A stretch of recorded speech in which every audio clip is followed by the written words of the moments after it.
Ou já foi? Acho que foi. Bom, a nossa gratidão por mais essa oportunidade de estarmos juntos, nos debruçando sobre a doutrina, sobre os temas que engrandecem a doutrina espírita. E nós estávamos na dúvida com relação ao trabalho que iríamos fazer. Há sempre uma dúvida, né? São tantas as obras a serem consultadas que a gente fica às vezes sem saber a qual delas recorrer. Mas aos poucos nós vamos nos encontrando e lembrei-me, estava revendo a revista O Reformador, que é o periódico mensal da FEB, da qual nós somos assinantes há muitos anos, e nós nos lembrávamos de uma certa página que nós havíamos lido. O Reformador, ele não é tão novo quanto se parece, né? Ele é de setembro de 2003. Está, portanto, conosco há cerca de 17 anos, né? Mas o título do artigo e o conteúdo, mérito, né, do artigo, quando eu li, me impressionou muito. E eu fiquei com aquilo na cabeça. E sabe que quando a gente, em termos de doutrina, fica com aquilo na cabeça, a gente, de algum modo, guarda em algum lugar. E quando vai procurar, é aquele tema que a gente tem da nossa bagunça organizada, né? Nós sabemos exatamente onde está. E onde estava, fui lá achar e encontrei. O título desse artigo, ele é até sugestivo, porque ele diz: Enfermo, ame-se. Eu, quando li esse artigo, li uma vez, li duas vezes, li três vezes, e depois fui fazendo as conotações com a doutrina, os estudos que fazíamos na casa e as tratativas, né, para com cada irmão, nos estudos mediúnicos, nas reuniões públicas, nos questionamentos que eram levantados. Eu fui me lembrando muito desse conteúdo, muito humano, muito espiritual também, do articulista aqui, que eu não sei se ele ainda está na Terra, mas eu me lembro dele da época, lá do Departamento de Juventude, lá da FEB, como me lembro de muitos outros. A gente tem aquela lembrança fraterna e que o tempo faz com que nós nos afastemos, né? Mas fica sempre a amizade. E essa mensagem dele é muito profunda para a nossa realidade, principalmente a realidade que nós estamos vivendo hoje. Ele é muito objetivo nas colocações que faz e também traz a doutrina como base de todas as colocações que ele faz, e as faz com muita tranquilidade. Então ele começa assim o artigo dele, evidentemente que nós não vamos ler todos os artigos, mas algumas passagens aqui que se ajustam assim como um todo na doutrina, né? Então ele começa o artigo dele assim de uma forma muito lírica, uma forma assim divertida, né? Quando ele diz que não há ser humano que demonstre a mínima simpatia pelas enfermidades dessa ou daquela etiologia. Realmente, né? Quem é que é feliz por ter tal ou qual enfermidade, tal ou qual etiologia, né? E ele faz aqui um questionamento interessante. Será que alguém diria: como sou feliz porque estou com um câncer? Digamos sim, tenho um câncer, mas o câncer não me tem. Profundo isso, né? Todos queremos com vivacidade, saúde. E a palavra saúde acha-se sempre presente, quando principalmente nos finais de anos, ele começa assim, de uma forma jocosa. O que você deseja para o ano novo? Nós perguntamos sempre aos nossos amigos, né? E a pessoa indagada responde: saúde, paz, amor e, para não deixar de complementar, dinheiro, invariavelmente. Então ele diz que é mais do que justo desejar-se um corpo físico isento de enfermidades. E aí ele se reporta aos amigos espirituais, né? E ele diz que devemos atentar nesse tópico para as vozes do além, que também importante isso, que também revestiram inúmeros corpos e que por essa razão tem uma palavra sábia a respeito de saúde e doença. O que ele quer dizer aqui? Que nós vamos vivendo, vamos evoluindo, vamos progredindo na paz do Senhor, e nesse progresso que nós vamos tendo, nós vamos, digamos assim, não nos distanciando, mas nos afastando transitoriamente para quem fica na retaguarda. Ora, quem fica na retaguarda e quem está na dianteira passou por problemas semelhantes a quem está na retaguarda. Então, aquela lei do amor, que tem os seus desdobramentos na lei da simultaneidade. É da lei do amor ao próximo. Quem está na dianteira, estender a mão a quem está na retaguarda. Então, é isso que ele quis dizer aqui. Quem está lá na frente tem o dever moral de atender a quem está na retaguarda. E ele vai mais a fundo. Uma verdade que nós não podemos fugir a essa realidade. Quem reencarna num mundo com as características do nosso é porque está doente. É um enfermo espiritual. É um enfermo espiritual. Segundo as palavras dos nossos mentores. Isso sempre lembramos quando oportuno. Por quê? Caso não estivesse, iria habitar um outro mundo, um mundo mais feliz que não esse. E ele diz mais que as vozes do alto, de que a vida terrena se constitui de uma oportunidade de soerguimento dos espíritos moralmente caídos. Somos espíritos que necessitamos muito de saúde espiritual e não do corpo que usamos temporariamente. Este vai retratando um estado patológico do espírito que o enverga. E realmente a doutrina, o evangelho, há um terreno na doutrina que todos nós nos reunimos. Isso está no início, no frontispício do Evangelho segundo o Espiritismo, a parte moral.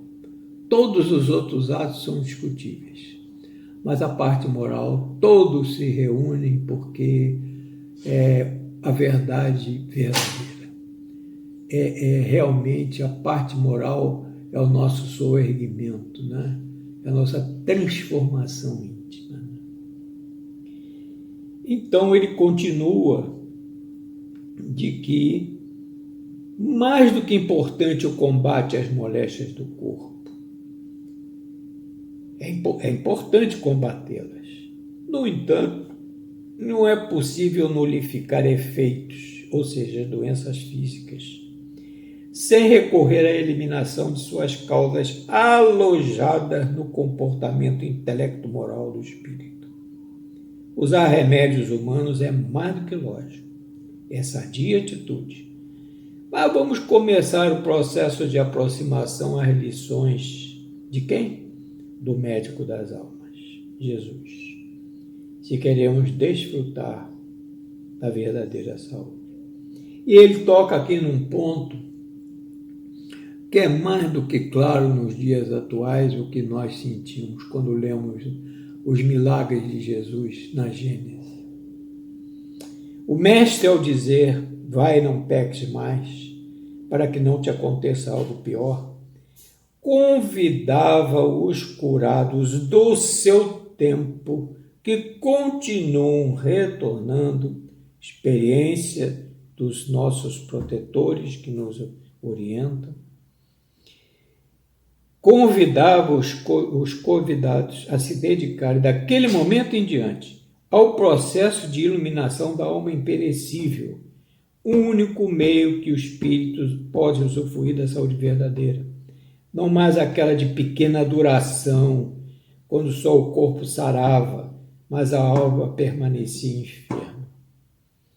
Então, chega-se à conclusão de que, apesar da atividade de Jesus, das nossas preces, todos os recursos da medicina hoje, né, nós sabemos que a verdadeira cura, essa pertence ao homem, a cada um de nós.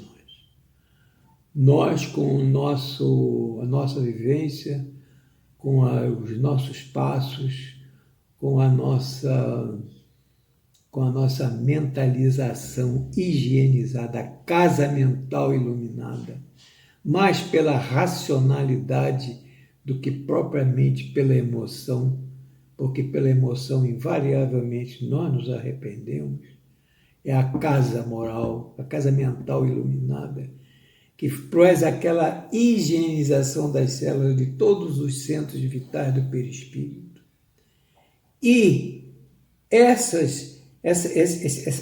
alimentação espiritual também converge para os centros de força do corpo físico, semelhantes ao do perispírito, e forma o nosso halo energético. Halo energético converge na aura, e a nossa aura é a nossa identificação. A nossa aura é flutuante, a nossa aura é iluminada, e pelo colorido da nossa aura nós somos identificados. É a nossa força, é o nosso pensamento que ali está, ou luzidio, ou de uma forma contrária às bênçãos de Deus, né? De forma que ele diz que é necessário, de uma vez por todas, conscientizarmos do seguinte: nós não somos esse agrupamento de células orgânicas que ficam a serviço da alma. Nós somos espíritos imortais e esses nossos micro-organismos são infectados. Micro-organismo do corpo físico. Muitas vezes de forma mortal, quando os viciamos ou aviltamos ao atendermos aos impulsos da animalidade, aos abusos e excessos de toda a ordem. Respondemos cada um de nós a estas indicações. De que adianta conhecer se não vivemos segundo o que sabemos? E não será tal procedimento uma forma de negar o que aprendemos? Essa é a nossa grande dificuldade na doutrina. Isso eu já li, que no movimento espírita, a grande dificuldade, diz Dr. Bezerra de Menezes, todos os mentores, de que nós, no nosso aprendizado, ainda estamos muito lentos, de forma muito gradual. E assim é por causa da natureza dos nossos espíritos. Nós aprendemos muito, muito nos é trazido, mas como é difícil praticar, como é difícil trazermos à luz dos nossos atos, dos nossos pensamentos, das nossas ideias, a luz do Mestre, né? Lidarmos com o Mestre, com seus exemplos, como agora nessa pandemia, em que nós sabemos, pelos sinais dos tempos, pelas entranhas da humanidade, que os responsáveis por toda essa situação sobre nós mesmos, através dos nossos pensamentos conturbados, animalizados, cheios de aleijões e aleivosias, cheios de matéria putrefata e que contaminam não só aqui no nosso Brasil, mas em todas as partes do mundo, fazendo essa erupção que deu no movimento universal pelo qual passamos. É o nosso caminho. Ele diz também que há algum tempo ele leu uma frase que ele nunca mais esqueceu, e realmente essa frase é interessante. Namore a doença, e você se casará com ela, lemos certa feita. E ele diz que sífilis, indigestão, úlcera, leucemia, câncer, AIDS e até um simples resfriado falam a alma. Contam-lhe toda uma história, dizem-lhe o porquê de haverem surgido, quais as suas origens, Quanto tempo estarão nela, caso eu não mude a visão da vida e não se decida por uma mudança comportamental compatível com a transformação processada? Por que razão alguns aderem ao tabagismo, ao alcoolismo, à sensualidade desregrada, glutonaria, uso de drogas estupefacientes e alucinógenas? Por ignorância? Pode-se responder. Mas nós acrescentamos também por falta de vontade. Querer é poder. Isso lemos há pouco aqui, né? Há pessoas que, mesmo sabendo da existência do perispírito, que ele será o molde do nosso próximo corpo carnal, e que o tabaco, o álcool, o alimento em excesso, a droga, desestruturam regiões energéticas de seu campo vibracional, onde o espírito terá que agregar suas células orgânicas na formação de um novo corpo, na reencarnação, não param com os vícios. Continuam tabagistas, alcoólatras, glutões e adictos. E aí diz assim, fecha com muita autenticidade. Tudo isso se chama apego. Apego que é vício, vício que é prisão. Lembramos até nisso aqui uma palestra que a nossa querida Cláudia Amaral fez recentemente na nossa casa, antes da pandemia, e que ela falou exatamente sobre o vício. E a gente, como estávamos juntos, né? Algumas coisas nós também tiramos daqui, trocamos ideias com a nossa querida Cláudia, e sempre o perfume, né? Aquele perfume bem florido, bem perfumado, das trocas de ideias, flutuou no nosso ambiente, né? Então, ele traz também aqui uma colocação que lembra muito Joana de Ângeles, em Atitudes Renovadas. Temos que ter em mente o equilíbrio, que é o resultado da sobriedade. Ora, equilíbrio e sobriedade, como nós lemos isso em Joana? É nele, no equilíbrio, que a vida se estrutura sadiamente em todos os setores da atividade. Deixa eu ver aqui o tempo, que é para eu não passar. E praticamente conclui, que o corpo físico possui defesas interiores que são verdadeiras fortalezas contra a invasão de vírus, vibriões de ordem psíquica. Porém, há limites estabelecidos por Deus. O nosso sistema imunológico resiste até um determinado ponto, para depois enviar o aviso, através da dor, de que está vencido, de que resistiu até onde pôde. E aí, fechando, ele nos traz o exemplo de Jesus.